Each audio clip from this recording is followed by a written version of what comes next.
And it's Monday! How many eardrums did I just break? It's Monday. It's a case of the Mondays with Lyle. It's the 25th of August. It's hot outside. It's supposed to be 101 degrees here in Texas today. That's how hot it is. Gee, Lyle, how hot is it? It's so hot. It's hot. It's nasty. Ugh, I hate it. What's going on? It's a new week. It's a new week. It's a new school year. Hello. Hopefully you got the kiddos off to school. We'll talk more about that. And maybe some other stuff. No talk about the VMAs. If you watched them, good for you. If you didn't watch them, good for you. If you didn't watch them, but you're hoping you'd hear about them today on the Case of the Mondays, bad for you. So sorry. So sorry. But anyway, so what's up? Hey, what's going on? Hey, before we get started, birthdays this week. Yes, birthdays. So today, actually, is my uncle's birthday. Yesterday, Sunday, was my sister's birthday. So a very special family birthday to them. And also, Saturday, I forgot to mention, Saturday was my girlfriend Valerie's birthday, and I caught heck for that. Kids, I did not say the other bad word, so don't think that you just erased it. So, but happy birthday to anybody who celebrated a birthday this past weekend and didn't call me and complain that you didn't get a shout out last week, or happy birthday to anybody with a birthday today or this week, and so forth and so on. Maybe your birthday is wonderful. Hopefully it is. If not, better than any of the other birthdays you've had in the past. And yeah, so happy birthday to you. I know there's quite a few members at my church who have a birthday the same day today. So August 25th is a very popular day to be born. So happy birthday to all you. So before we get started, anything else, also, just want to say good luck to anybody with anything huge, anything big, anything small, anything that's causing you to stress, worry, headaches, pull your hair, whatever else. Good luck with whatever it is. Best of wishes, best of luck, hope for the best for you. Anyone who had something big, spontaneous, that was spontaneously awesome and great and wonderful happen to you this past week, or maybe it happened this morning, congratulations, good job, awesome, high five, yahoo, way to go, good for you. To anyone with anything bad that happened this past week, I'm terribly sorry, and I wish the best for you no matter what it is.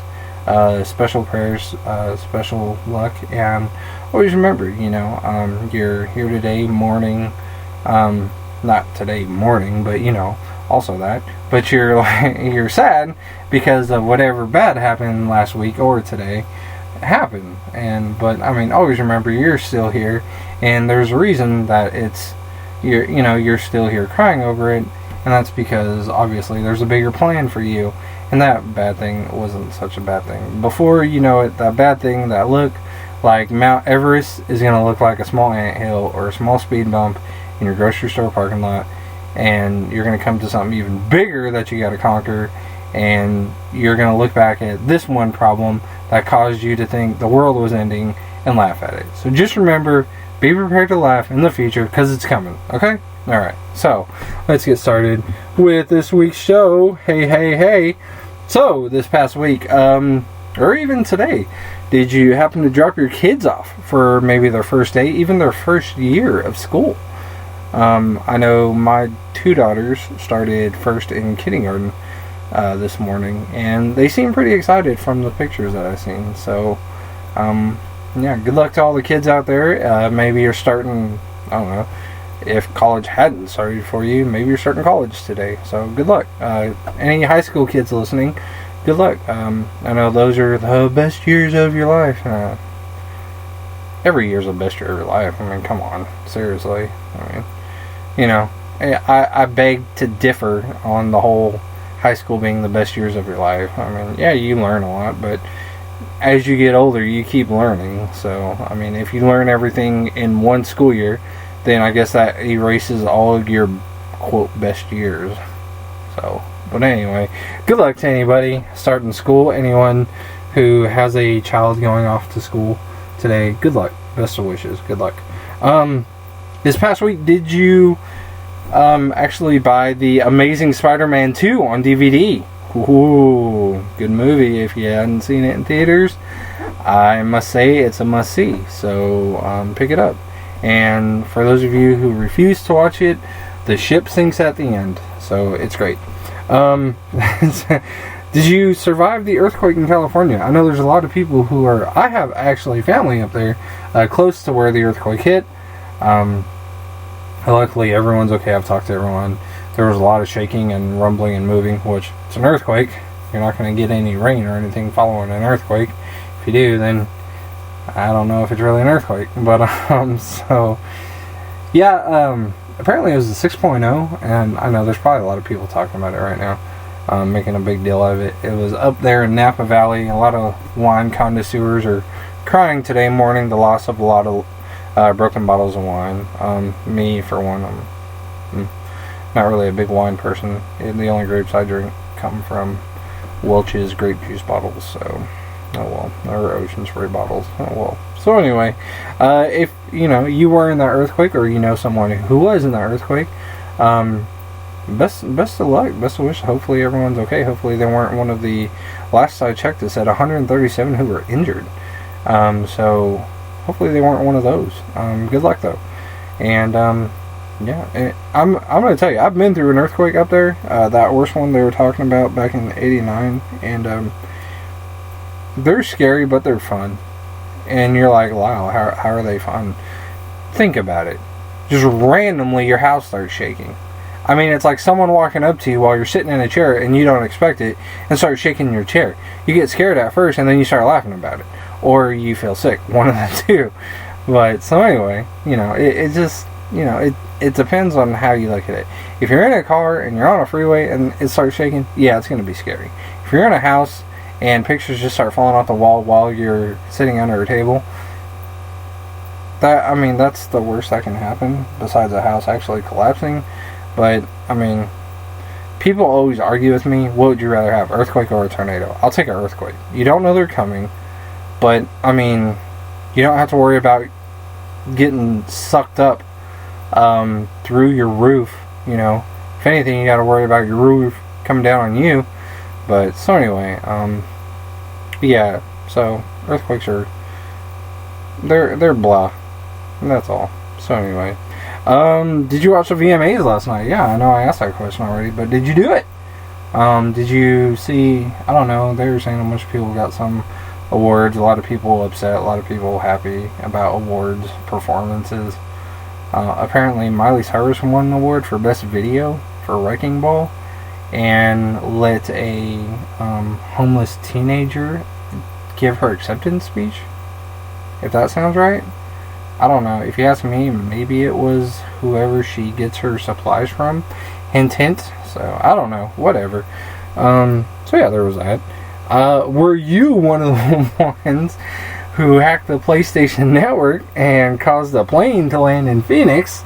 Emergency landing in Phoenix, actually. It was a plane going from Dallas going to San Diego, and apparently the PlayStation Network was hacked, and one of the head PlayStation guys was on the plane, and they think that's what happened, and they called in bomb sniffing dogs and everything, and it was a mess.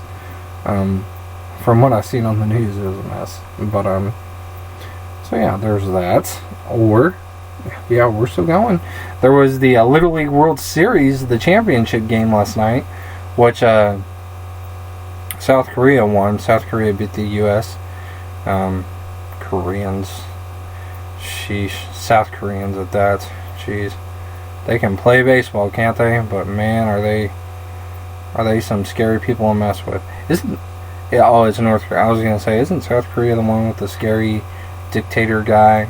But he's in North Korea. South Korea's got the good Little League team that beats the U.S. team.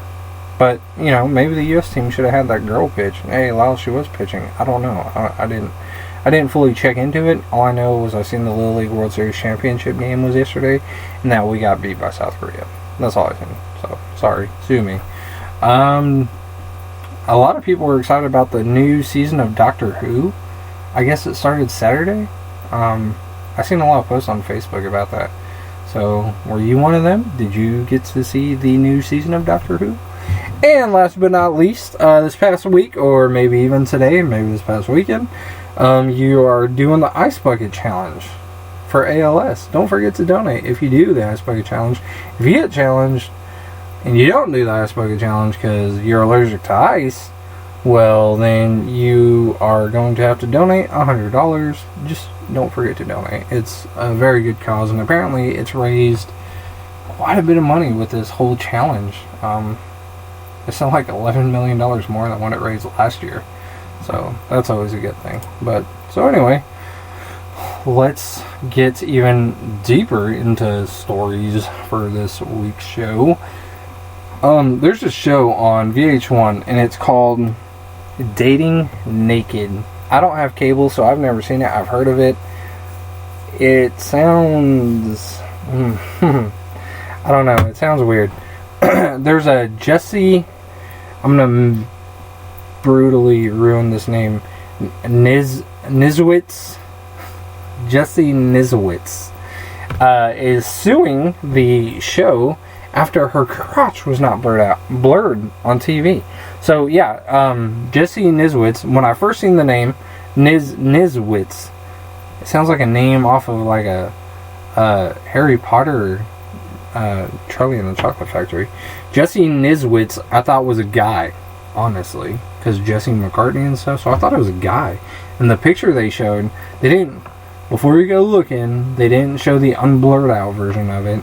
They showed a star over the part that she wanted blurred out. But yeah, I thought it was a guy because, like I said, the picture they showed, it looked like a guy and a girl wrestling on a beach. So I thought it was a guy upset that they didn't blur out his parts. And I'm thinking, well, one, you're on a show called Dating Naked and it's on TV. Two, you're on a show that's dating naked and the whole, you know, your broadcast to the whole world. Whoever gets VH1 that can watch you.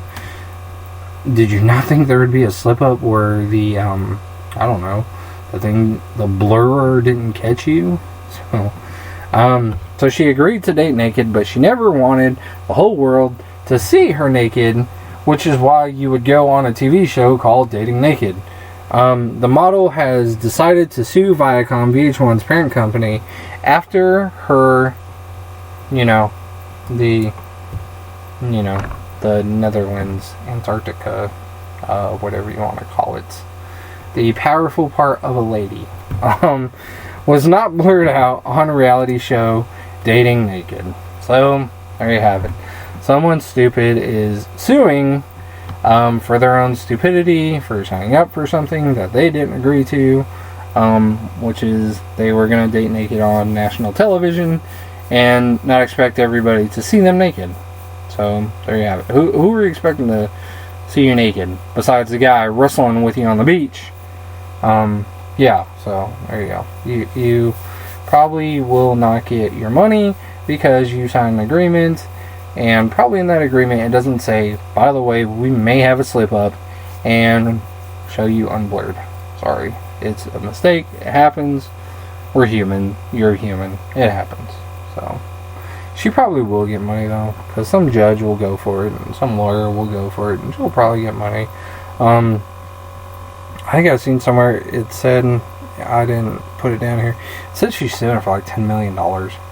So, honestly, if you ask me, there was probably something where her contract wasn't the price that she wanted.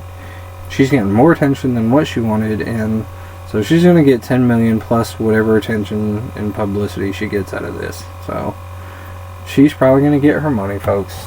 And another idiot walks out of the court. So, there you go. So 10 things. You ready for this?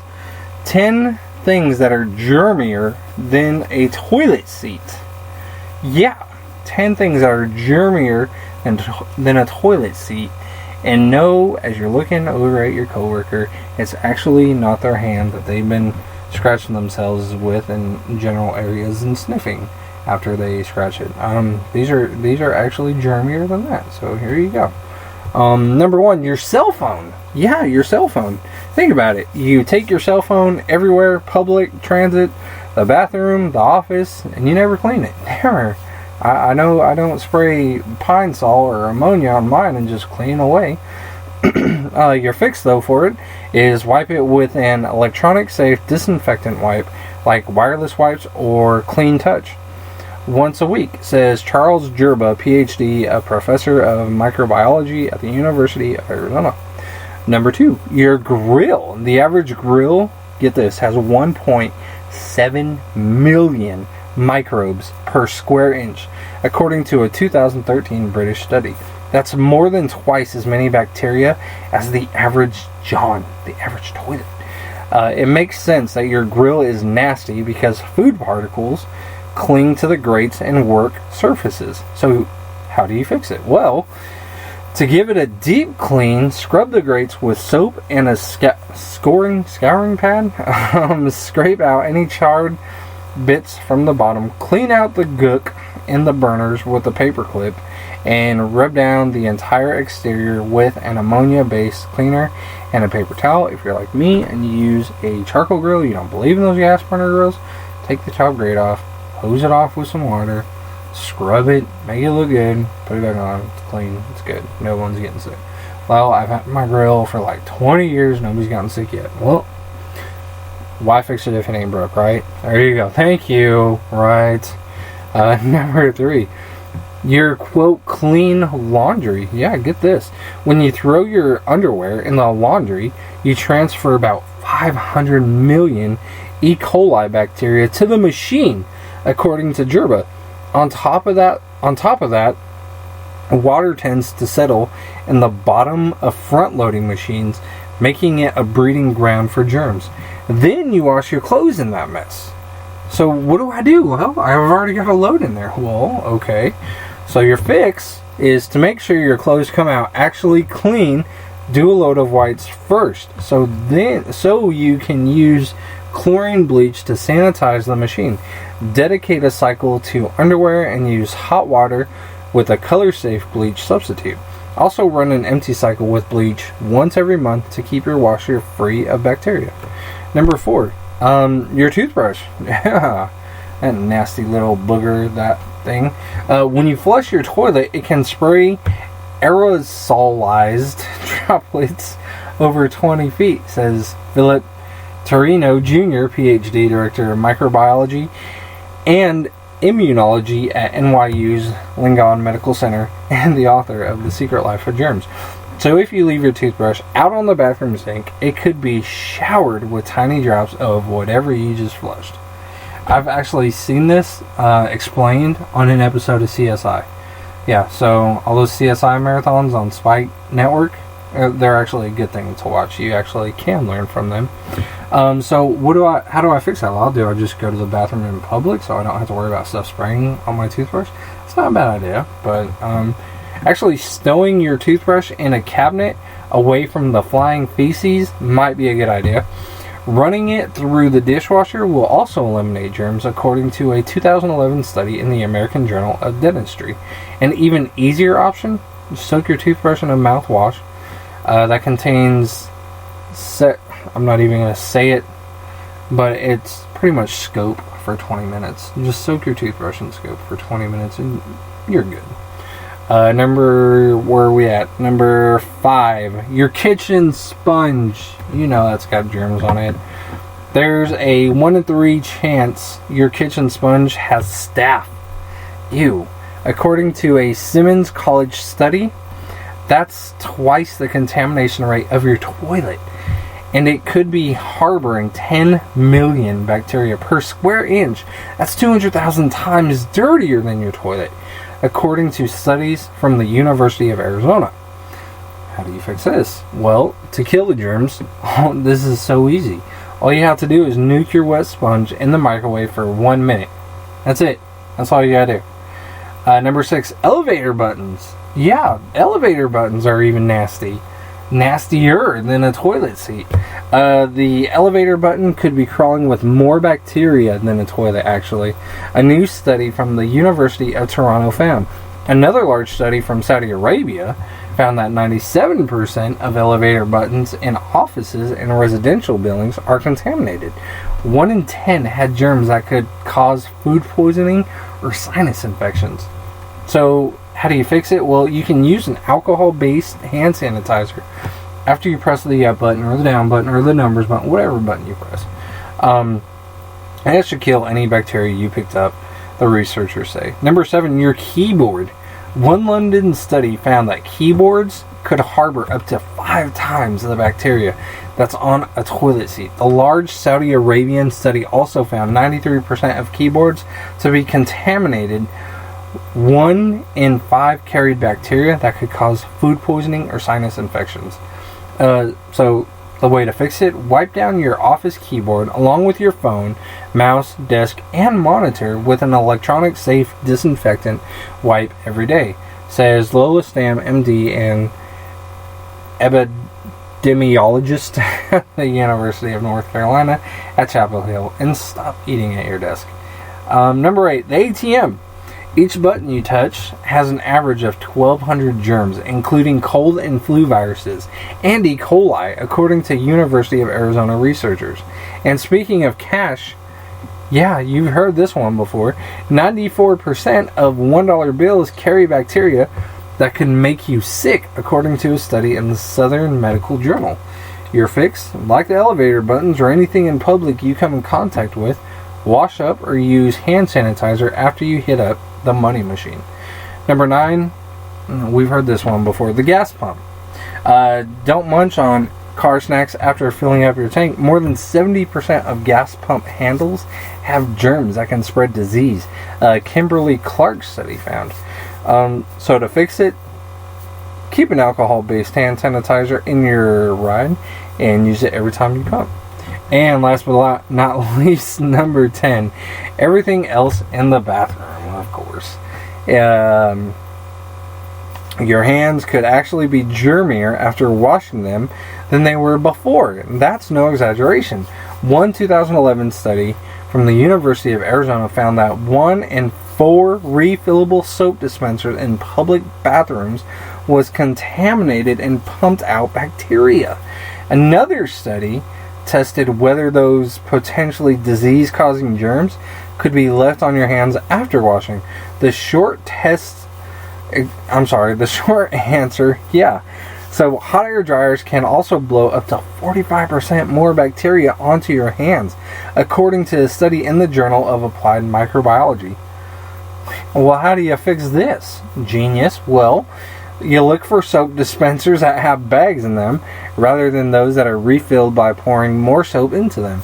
Use paper towels to dry off and then use them to turn off the faucet and open the door as you leave. A lot of bathrooms though these days have the sensors that you wave and you slam your hand on top of the faucet to try to get it turned on and it still doesn't want to turn on. Yeah, a lot of bathrooms have those.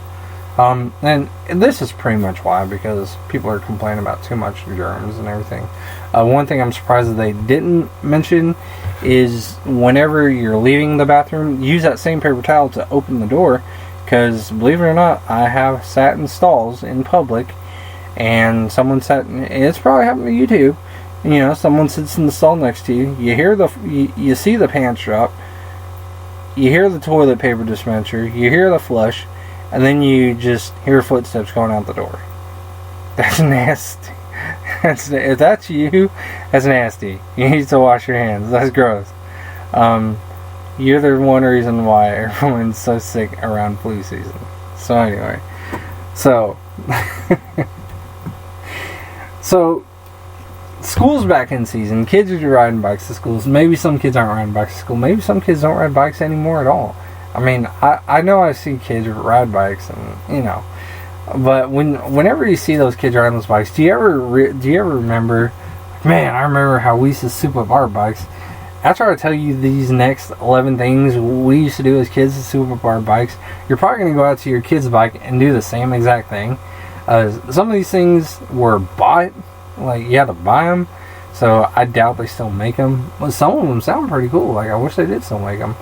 But, so here you go. 11 ways pretty much to soup up your kid's bike now. Number 1, cards in the spokes. We all did this. I did it. I used to use a plain card. Adding 2 made it really cool. Number 2, V-Room. If you know what this is, I've seen the commercial on YouTube for it. It seems kind of cool. It is a more high-tech way to get that engine roar sound, was to get your parents to buy Mattel's V-Room. This plastic, quote, motor attached to your tricycle or bike and was activated via a key ignition on the handlebars. It made a cool engine noise that pretty much sounded like a riding mower. But it also required 4D batteries. Yeah, you know how expensive those are. And how heavy they are to operate, which made it a bit pricey, since they seem to run down on a weekly basis. Number 3, the wheelie bar. Truly cool kids could pop a wheelie anytime, any place, using no additional equipment other than some strong forearms. But there was help available for the less than cool Click Whammo's wheelie bar. It attached to the rear fender of the bike and acted as a sort of training wheel that assisted novice riders in keeping that front tire skyward. 4 and 5, banana seat and high-rise handlebars. Huffy manufactured the first, quote, chopper-style bicycles in 1963, and a few years later, Sears and Schwinn joined the fray, with their respective Spider and Stingray models. But for kids who were handy with tools and whose parents didn't have deep pockets, any old 24-inch bike could be upgraded to chopper status by purchasing the basics at a bike shop, a banana seat, a set of butterfly or ape hanger handlebars, and a crescent wrench. Would it be cool to see these things come back today? I think it would. Honestly, I think it'd be really cool. Would I ride a bike like that? Probably, yeah. I would. I know if you watch The Sandlot, and even The Goonies, I think some of the Goonies had bikes like this. But I know The Sandlot for sure had some of the kids on there were riding bikes like that. Let's see, number 6, Schwinn crates. In 1968, Schwinn took their Stingray to another realm with the introduction of the crate drag racer line. The bikes were painted vibrant colors and given quirky names. The red one was the Apple Crate, the green the Pea Picker, etc., and retailed for a hefty $89.99. $90. Each model was a 5-speed stick shift outfitted with a spring suppression front fork, spring suspension in the seat post, aluminum front drum brake, and rear caliper brake, racing slick tires, and other luxury gizmos that every suburban 8-year-old needed to quietly pedal around his neighborhood sidewalks. Even though the gear shift lever was somewhat precariously placed for young males anyway, it is the item that which collectors insist be intact when they search for restored models today. Number 7, the Sissy Bar. An extra tall Sissy Bar not only made our ride look more hardcore, it also served a practical purpose. It provided a backrest to keep an additional passenger seat securely when, quote, riding double. Number 8, these are things people still use today. Rear racks. You see in a lot of cities the pizza kids use them on the back of their bikes. Number 10, a generator headlight. Those are the things that attach to your back tire. And as you're riding, the faster you go, the brighter the light gets. The slower you go, the dimmer it gets. So it really makes you want to pedal through the bad areas of town at night, or like really fast, so you can see what's around you and get out of Dodge. Number 10, license plates. They still make these, and they still don't have your name. So keep looking. And number 11, we need more Bort license plates. More Bort license plates. Simpsons joke, you don't get. Anyway, so number 11, horns. And who can resist the squeezing of a horn at a Walmart or a Target or a toy store today? If you don't know what I mean, go to a toy store, find the bike section, go squeeze one of the horns and just see how loud that little thing is. It is loud. They are loud and they echo too in those big stores like that, like Toys R Us and Walmart. So anyway, that's all I got for you guys today. I hope you guys have a great and wonderful week. I hope you guys have a great and wonderful day. Continue to be awesome. Thank you guys for listening this week and any other week. And always remember that a bad day is better than no day. And of course, that's any day. You guys have a great week. I'll talk to you guys later. High five somebody. Tell them how awesome they are, because you're awesome too. And I'll talk to you guys next week. Take care. Bye.